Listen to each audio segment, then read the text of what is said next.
என் பேரு நடராஜுங்கண்ணா. சேலம் மாவட்டம் எங்கவள்ளி தாலுக்கா தம்மம்பட்டிங்கிற ஊருக்குண்ணா.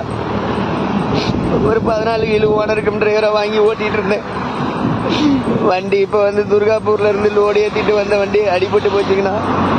இவ்வளோ நாளாக நானே தான் வண்டியில் ஓடிட்டு இருந்தேன். இதனாலதான் ஒரு கல்யாணம், அக்கா பையனுக்கு கல்யாணம்னு இறங்கி டிரைவரை மாற்றி விட்டேன். மாற்றி விட்டுட்டு வீட்டில் இருந்தேன். இந்த மாதிரி ஆகி போச்சுங்கண்ணா. வண்டி அடிபட்டு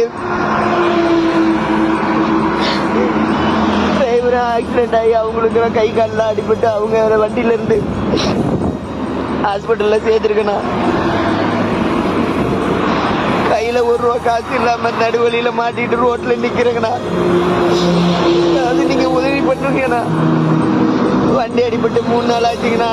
நான் நேற்று வண்டிகிட்ட வந்துட்டேங்கண்ணா. ஊர்ல இருந்து வந்து நான் இன்னைக்கு எல்லாம் வண்டி லோடு மாத்தி அடிச்சு ஏற்றிடலான்னு சொல்லி பார்த்துட்டு வெயிட் பண்ணிட்டு இருந்தேன். நைட்டு பின்னாடியும் வந்து வண்டியில ஒரு ஆக்சிடென்ட் ஆகி போச்சுங்கண்ணா.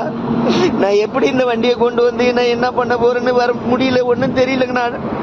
டிரைவருங்க வேறையா அவங்க வீட்டுல இருந்து கொஞ்சம் எனக்கு ஏதாவது பண்ணுங்கன்னு கேட்டுட்டு இருக்கிறாங்க. நான் என்ன பண்றதுன்னு ஒன்றும் புரியாம ரோட்ல நின்றுட்டு இருக்கிறேங்கண்ணா. பாருங்கண்ணா, வண்டியை பாருங்கண்ணா. இந்த மாதிரி அடிபட்டு கிடக்குதுங்கண்ணா. எல்லாமே புடிஞ்சு போச்சுண்ணா. என் வாழ்க்கையே தொலைச்சிட்டு நிக்கிறேண்ணா. ஏதாவது உதவி பண்ணுங்கண்ணா. எப்படியாவது என்னை ஊருக்கு கொண்டு வந்து சேர்த்துருங்கண்ணா. ஏதாவது செய்ய ஹெல்ப் பண்ணுங்கண்ணா. நான் ஊருக்கு வண்டி கொண்டு வந்து ஏதாவது பண்ற மாதிரி எனக்கு உதவி பண்ணி கொடுங்கண்ணா. வண்டி பாருங்கண்ணா எப்படி இருக்குதுன்னு பாருங்கண்ணா. நைட்டு வந்து பின்னாடியும் வண்டி அடிச்சுட்டாங்க. முன்னாடி அடிச்சு 3 நாளா நிக்குது வண்டி. பின்னாடியும் வண்டி அடிபட்டுருச்சுங்கண்ணா.